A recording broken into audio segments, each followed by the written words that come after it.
Hey, welcome to part 2 of Open Cyphers definition on judgment. I gave the definition in the first video. If you haven't seen the first video, I suggest that you do so now. Right. Where do we begin? Yes. What is good judgment? As I said before, good judgment basically once you have all the facts. If I were to put it into one word, I'll say truth. You can only judge something properly when you have the truth about the issue, the matter, the person, whatever. Truth. People say only God can judge me, and that is not right. Because you cannot go to a judge in a court and tell him only God can judge me. You know, they will throw your case out the window. Why? Because they have the right criteria in order to judge. Right?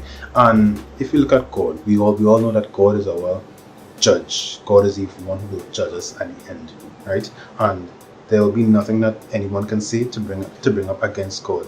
You know, if God says, "Yo, you are a sinner," "Yo, you are righteous," you cannot argue with that. There's nothing you can bring up to argue with God's judgment. Why? Because it is final, because it is true, and simply nothing could stand up against it because it is a totally righteous judgment, right? So, for us, as I said before, truth will make ourselves into that proper judge. So, for example, the Bible says, "Judge a tree by its fruit." That basically means, if I see you lying, I have the right to judge that you are a liar. Simple. You can't, come down on me and say, "Stop judging me." I say, "Yes, I am judging you," and based upon the fruit, the truth that I have seen, I am judging that you are a liar.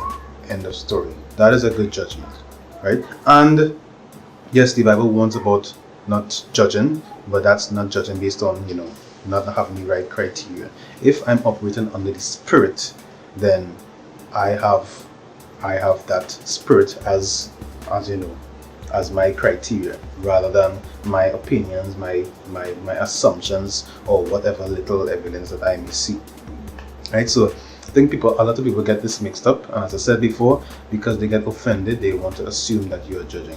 But if you party, and if you fornicate, and if you do nothing, and I call you a sinner, yes, I am judging you, but you cannot fault me for that, because if you look at yourself, you see that you are being judged correctly, right? The conclusion isn't a wrong one.